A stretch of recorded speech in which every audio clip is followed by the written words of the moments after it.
You ask Tiger to solve. This deals with linear equations with one unknown. The final result is m equals -2. Let's solve it step by step. Group all constants on the right side of the equation. Subtract 5 from both sides. Simplify the arithmetic.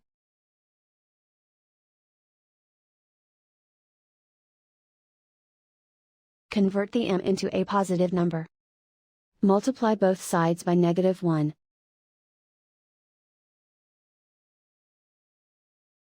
Remove the ones. Simplify the arithmetic. And so the final result is m equals -2.